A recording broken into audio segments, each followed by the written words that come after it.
Hi, Davi here, and today we have a new episode in the art session series. And today we'll be doing an overview or a voiceover of this quick study I did of, I believe it's a woman doing a cosplay of Chun-Li. That's my guess. I found this on, I'm guessing Pinterest, like the reference photo or image. And I just like the pose was interesting, obviously, but also the texture of the pants. Like they had like a nice silky look to it. So I don't know, that kind of combination appealed to me. But I'll be honest, when I did the original sketch or the base sketch, I felt it was like kind of boring. Like I felt like I could have exaggerated things more. Because I had like this intention in mind to be more expressive in my line work, be more loose. And my line work, by the way, isn't even like a full line art thing. It's like a very loose sketch. But it just felt like I could have done more at the time. But once I actually started to paint, and I found this out obviously in the end, I was like, oh fuck, it's not that bad. It's not that bad. I actually enjoyed how it turned out. And you'll notice I think I overshot with the original like line sketch foot. So a great way to sort of solve it is to just draw the ends of whatever your subject is on your canvas or on your page, and then draw around those edges. So you're essentially constraining your like everything within those like corners or those edges of your subject, and I that's a great way to sort of plan out your piece. So for this one, I did add like a base like flat for the whole thing. It's a way to like mask the whole character, so it can make things easier to draw on or to paint over, right? Or to add like other colors, or to, because in this process you're gonna eventually clip on that base sort of layer. So you can make the base any color, but whatever the major color is of the subject you're drawing, maybe that just pick that color, or make it like an earth brownish orangey color, because I think it works well with other hues, just not naturally. And you will see this a lot in like oil painting, where they will add like an orange kind of base or a brownish coffee looking color base, and it works well even if you add like all sorts of colors. Seeing like those original brown stuff seeping through in the final painting, I think it has a nice look to it.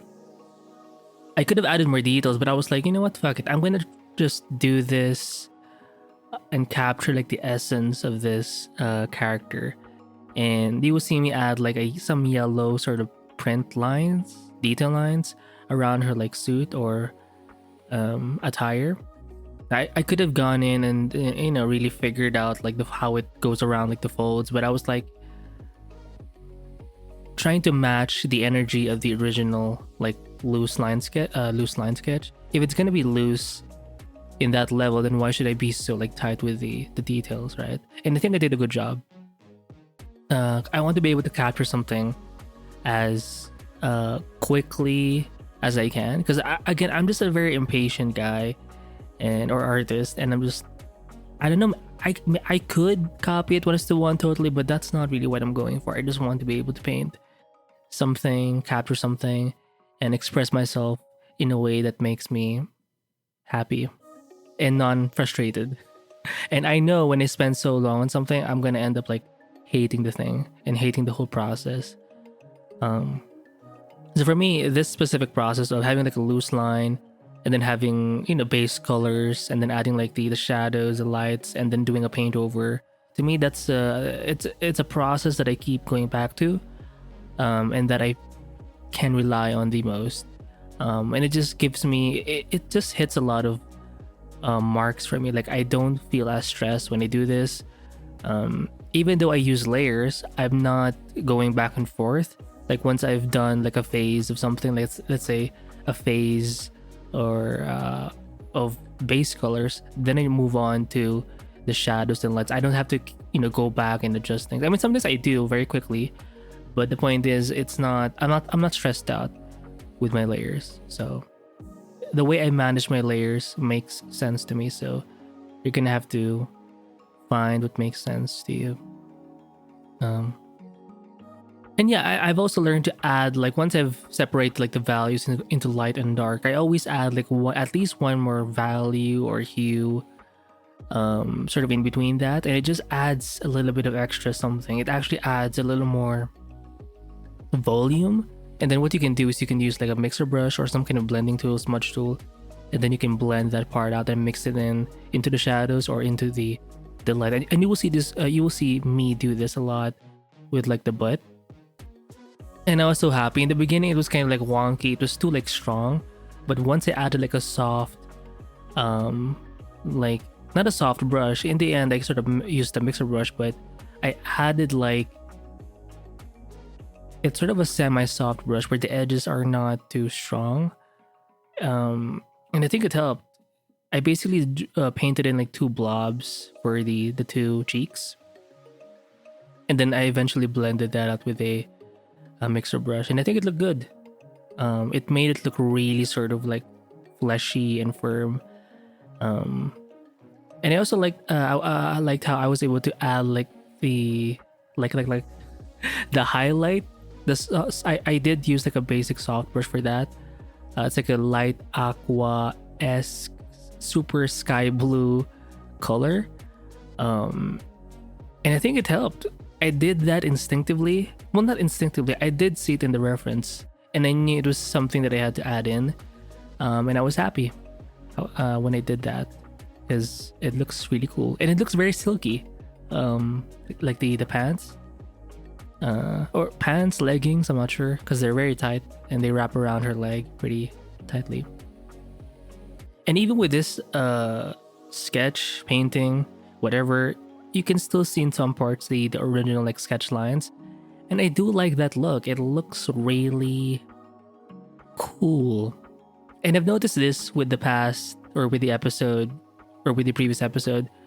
You don't have to like completely render the whole thing. You can focus on one area, like 10% to 20%, where it's a little more rendered, and then everything else, you sort of you're not as tight with it. Basically, you can show more of the original lines there. You can leave things a bit more flat, less rendered, and I think all of those combined or contrasted with that 10 to 20% of your piece that's a little more rendered, more fleshed out, more detailed. I think it's a good look. It's a good ratio, right? It's a good ratio to have. And yeah. So in this time lapse, I wasn't able to record the last parts, but I think Clip Studio Paint was able to. I was able to capture it via Clip Studio Paint's time lapse thing, but I basically adjusted some of the details in the eyes, because they were not as correct in my eyes. So I made some like final adjustments there. But for the most part, you will see most of the painting done with this time lapse. And yeah, once I reached this stage, I just felt happy, because I did not like the original sketch I had, because I felt like it was too realistic. Like it was too like 1:1 to the actual reference photo. But it's not that bad. You know, not everything has to be super dynamic, and maybe that's one lesson that I've also learned. Not everything has to be dynamic in terms of the pose. It can be an okay pose, right? A simple pose, not too like crazy, but if you paint it well, especially that 20%, which you can definitely see in this video, it's gonna be okay. So yeah, there you go. Hopefully you enjoyed this video, and I'll see you in the... Oh yeah, brushes, check out the links below. If you want the full real-time version, just head over to my membership here on YouTube. And yeah, I'll see you in the next one. Bye.